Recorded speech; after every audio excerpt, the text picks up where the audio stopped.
السلام علیکم، inside story کے ساتھ میں محسن بلال۔ ایران کو کہا جا رہا ہے فتح نصیب ہو گئی ہے، اسرائیل نے گھٹنے ٹیک دیے ہیں۔ امریکی صدر ڈونلڈ ٹرمپ کی اس نے منتیں کی ہیں کہ خدا دا نہ ہی ٹرمپ سیز فائر کروا دے۔ تو میرے ساتھ سینئر صحافی علی وقار سندھو موجود ہیں، ان کے پاس کچھ انسائیڈرز ہیں کہ آخر راتوں رات کیا ایسا ہو گیا کہ امریکہ گھبرا گیا۔ جو قطر میں امریکی ایئر بیسز تھیں، وہاں پر جو ایران نے حملے کیے، کیا اس سے امریکہ گھبرا گیا؟ یا ایک یہ بھی کہا جا رہا ہے کہ شاید یہ میچ فکس تھا، جس طرح ایرانی جوہری تنصیبات پر حملہ کرنے سے پہلے امریکہ نے آگاہ کر دیا اور امریکن بیسز جو عرب ممالک میں ہے ان پر حملہ کرنے سے پہلے ایران نے انہیں آگاہ کر دیا۔ تو یہ کیا میچ فکس ہے یا کیا ہے؟ اور دوسری ایک بات جو میں شروع میں کر دینا چاہتا ہوں وہ یہ ہے کہ ڈونلڈ ٹرمپ ہے بہت سیانہ، اس نے پاکستان سے چپیریں مودی کو مروا دی اور مودی کا نام بار بار لے کر اب ٹیز بھی کرتا ہے۔ اسی طرح جو اسرائیل امریکہ کا لاڈلا جسے کہا جاتا ہے، اسے چپیریں ایران سے مروا دی، اور کیا اسے نوبل انعام اب مل جائے گا؟ وقار، آپ کیا کہیں گے؟ خبر کیا ہے؟ محسن، بات یہی ہے کہ ہمارے جو سپہ سالار ہیں، فیلڈ مارشل آرمی چیف، جب امریکہ گئے ٹرمپ صاحب کے ساتھ ان کا لنچ ہوا تو اس پہ خطے کی صورتحال ڈسکس ہوئی ہوگی۔ یقینی طور پر ہمیں نہیں پتا کہ اب ڈسکشن کیا ہوئی، لیکن جو چیزیں رپورٹ ہو رہی ہیں وہ تو یہی ہیں کہ پاکستان کے ساتھ ان کا بزنس ڈیل جو ہے، جس کی بات ٹرمپ نے متعدد بار کی ہے کہ پاکستان کے ساتھ بزنس ٹریڈ ڈیل کرنا چاہتا ہے، اس پر بات چیت ہوئی ہوگی۔ اس کے بعد ایران کا معاملہ ڈسکس ہوا ہوگا۔ تو کہانیاں تو بہت ساری ہیں، تھیوریز بہت ساری ہیں، سوشل میڈیا پر بھرمار ہے ان چیزوں کی، اپنی اپنی پسند کی جو چیز ہے اس کو پروموٹ کیا جا رہا ہے۔ لیکن جو بات آپ نے کی میں اس کی تائید کروں گا کہ جو انکل ٹرمپ ہے نا، انہوں نے دونوں جو خطے کے چودھری بننا چاہتے تھے ان کو جوتیاں پڑوائی ہیں،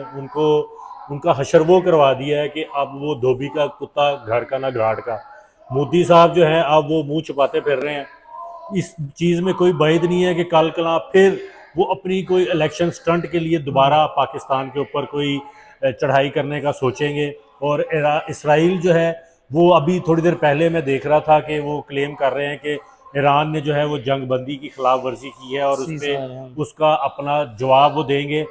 ایران یہ کہہ رہا ہے کہ یہ فالس فلیگ کر کے دوبارہ ایران پر کوئی حملہ کرنے کی سوچ رہے ہیں۔ پھر ایک تھیوری یہ بھی ہے کہ جی ایران اور اسرائیل مل کر اب پاکستان کے اوپر حملہ کریں گے، پاکستان کا جو ایٹمی پروگرام ہے اس کو نشانہ بنائیں گے۔ تو وہ لوگ انڈیا اور اسرائیل مل کے اس کی بات میں کر رہا ہوں کہ یہ پاکستان پر اٹیک کریں گے کہ ایران کا انہوں نے جو ہے وہ نیوکلیر پروگرام اس کو اتنا دھچکا پہنچا دیا ہے کہ آئندہ 4-5 سال دوبارہ وہ اس کو ایکٹیویٹ کرنے میں ان کو ٹائم لگے گا۔ لیکن پاکستان نیوکلیر پاور بن چکا ہے، امت مسلمہ کا واحد مسلم کنٹری ہے جو نیوکلیر پاور ہے، اس کے پاس ایٹم بم موجود ہے۔ یہ حملے کی کیا بس افواہیں ہیں یا کچھ کر سکتے ہیں مودی اور نیتن یاہو؟ دیکھیں یہ سوچ ہی سکتے ہیں، خواب تو دیکھنا کہ پابندی کسی پہ بھی نہیں ہے۔ خواب تو میں بھی یہ دیکھ رہا ہوں، یا ہمارے بہت سارے لوگ یہ دیکھ رہے ہیں کہ خان صاحب جلد جیل سے باہر آ جائیں گے، لیکن فیصلہ تو آئین اور قانون کے اس میں مطابق۔ کیا سچائی ہے؟ جس طرح ڈاکٹر اسرار احمد مرحوم کی پیشن گوئیاں، پھر ان کے ویڈیو کلپز جب آپریشن بنیان مرصوص تھا تب بھی ان کے کلپ آئے تھے، اور اب بھی ان کے کلپ بڑے وائرل ہو رہے ہیں، جس میں انہوں نے کہ عرب جو ہیں وہ بدترین تباہی کے دہانے پر پہنچ چکے ہیں، کسی وقت بھی عرب ممالک میں بدترین تباہی آ سکتی ہے، ایک بڑی جنگ کا آغاز ہو سکتا ہے، عرب بادشاہتوں کا، سلطنتوں کا خاتمہ بھی ہو سکتا ہے۔ تو اس میں اب آپ کیا دیکھ رہے ہیں، فور کاسٹ کر رہے ہیں؟ دیکھیں وہ ڈاکٹر اسرار مرحوم کی جو ویڈیوز ہیں وہ آج سے کئی سال پہلے کی ہیں، وہ ایک پریڈکشن یا ان کا تجزیہ ہے، لیکن گراؤنڈ ریئلٹی اس سے مختلف نظر نہیں آ رہی۔ عرب ممالک جو ایک معاشی لحاظ سے طاقتور ممالک ہیں، دنیا کی اکانومی میں بہت بڑا رول پلے کرتے ہیں، جو آئل اور گیس کی اکانومی جس سے چلتی ہے، تو وہ اتنے طاقتور ہیں کہ اگر وہ چاہیں تو ان صہیونیوں کو، ان یہودیوں کو، ان لابیز کو جو مسلم امہ کے خلاف اور جو فلسطین میں ظلم ڈھائے جا رہے ہیں ان کے خلاف اگر یکجا ہو جائیں، جو OIC بنائی ہے وہ اگر سٹینڈ لے لے، اور جو آپ کو یاد ہے کہ 55 مسلم ممالک کی جو فوج بنائی تھی وہ اگر یکجا ہو کے سٹینڈ لے لے، تو پھر تو کسی کی جرت نہیں ہے نا کہ وہ اس طرف میلی آنکھ کر کے بھی دیکھ سکے، اور جو ہمارا جو بیت المقدس قبلہ اول ہے اس کے اوپر اس طرح کی بمباری جو ہے وہ صہونی کر پائیں۔ لیکن بدقسمتی سے یہ تمام لوگ اپنے مفاد کے لیے کام کر رہے ہیں۔ دیکھیں نا، اگر امریکہ کی جو بیسز ہیں وہ قطر میں موجود ہیں جس پر میزائل حملے انہوں نے کیے، سعودی عرب میں موجود ہیں، عراق میں موجود ہیں، مطلب ارد گرد جو سینٹرل ایشیا ہے اور یہ مشرق وسطیٰ ہے اس نے چاروں طرف سے اس کو کیپچر کیا ہوا ہے۔ لیکن یہاں پر جو فقدان ہے وہ ان عرب کنٹریز کا اپنے مفاد سے ہٹ کے امت کا سوچنے کا یا مسلم کمیونٹی کا سوچنے کے بارے میں ان کے دل میں جو جذبہ ہے، زبانی کلامی کاغذوں کی شکل میں تو آپ مذمت بھی کر دیتے ہیں، سٹیپس بھی اٹھا لیتے ہیں، لیکن ٹھوس عمل آج تک میں نے نہیں دیکھا۔ جب تک یہ عمل نہیں ہوگا تب تک آپ ایسے ہی مار کھاتے رہیں گے اور ایسے ہی اپنے ضمیروں کا سودا جو ہے وہ کرتے رہیں گے۔ پاکستان کیونکہ اس وجہ سے بچا ہوا ہے کہ اللہ تعالیٰ نے پاکستان کو وہ صلاحیت دے دی ہے جس کی وجہ سے نہ بھارت سوچتا ہے کہ وہ پاکستان کے اوپر چڑھائی کرے جس طرح وہ کرنا چاہتا ہے، نہ کوئی اور سوچ سکتا ہے، کیونکہ میں یہ سمجھتا ہوں اس بات سے بالاتر ہو کہ کسی بھی پولیٹیکل افیلیشن سے کہ ہماری جو سیاسی قیادت ہے اس نے بڑا اچھا پلے کیا ہے اس وقت جو ڈپلومیسی کا فورم ہے انٹرنیشنلی۔ بھارت جو فالس فلیگ آپریشن کر کے جب اس نے وہ پلوامہ کا کیا تھا، اس وقت آپ نے دیکھا کہ دنیا کسی حد تک یہ تسلیم کر رہی تھی اس کا نیریٹو کہ کہیں نہ کہیں سپورٹ جو ہے۔ آپ نے ایک چیز نوٹ کیا جو ہمارے DGISPR نے کہا تھا، تنبیہ کی تھی مختصر بھارت کو کہ شروع کرو تم کرو گے، اختتام ہم کریں گے، راستہ کدھر جانا ہے وہ فیصلہ ہم نے کرنا ہے۔ تو پاسداران انقلاب کے جو ایران کے ہیں آرمی چیف، ان کی بھی ایک سٹیٹمنٹ ہے کہ شروع تم کرو گے ختم ہم کرو گے، ایک ہے لاسٹ میں ہمیں یہ جذبہ بڑھانے کے لیے سٹیٹمنٹ تو ٹھیک ہے، ہم اس کے ساتھ ہیں، ہم ایران کے اوپر حملے کی بھی مذمت کرتے ہیں، لیکن مذمت ان لوگوں کو کرنی چاہیے تھی جو پاپولیرٹی میں اپنے آپ کو پاکستان میں بہت زیادہ۔ یہ تھوڑا سا کنفیوژن دور کر دیں کہ عرب ممالک میں امریکہ کی بیسز موجود ہیں۔ آپ نے قطر جو پاکستان کا بھی دوست ملک ہے، مشکل وقت میں کام بھی آتا ہے، آپ نے وہاں پر امریکہ کی جو سب سے بڑی یہ عرب ریاستوں میں بیس کیمپ ہے وہاں پر حملہ کر دیتے۔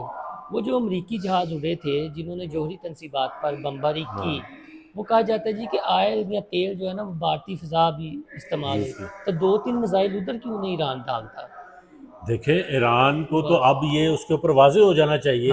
کہ جو انہوں نے جس سانپ کو وہ دودھ پلا رہے تھے نا وہی سانپ اب ان کو ڈس رہا ہے، ٹھیک ہے۔ وہ ایک تو جو کہہ رہے ہیں کہ انٹیلیجنس جو موساد کی تھی وہ وہی زیادہ تر انڈین اوریجن کے لوگ تھے جو ان کی وہاں پر سہولت کاری کر رہے تھے۔ پھر آپ یہ دیکھیں ایران کو اب یہ بھی واضح ہو جانا چاہیے کہ جو وہ ان کے ساتھ چابہار بندرگاہ پہ آپ ان کو سپورٹ کر رہے تھے، وہاں پر جو جاسوسی کا پورا نیٹ ورک چلا رہے تھے، کلبھوشن اس کی بہت بڑی جیتی جاگتی مثال ہے۔ اس کے علاوہ BLA اور جتنے بھی ٹیررسٹ آرگنائزیشن ہے پاکستان میں، ان کو وہاں سے زیادہ تر لاجسٹک سپورٹ جو ہے وہ ایران کے تھرو ہی مل رہی تھی نا۔ تو ایران کی اب آنکھیں کھل جانی چاہیے کہ پاکستان جو اس کے ساتھ کھڑا ہوا ہے ڈپلومیٹک سطح پر بھی اور اخلاقی طور پر بھی کہ جو اس کے اوپر حملہ ہوا اس کی کھل کے مذمت کی ہے، لیکن ایران کو اب احساس ہو جانا چاہیے کہ وہ بھارت جس کے اوپر وہ جس کے سانپ وہ پال رہا تھا ان کو اب کچلے اور پاکستان کو بھی امن آنے دے، پاکستان میں امن آنے دے۔ اور ہمارا جو سب سے بڑا اس اب فوکس ہونا چاہیے،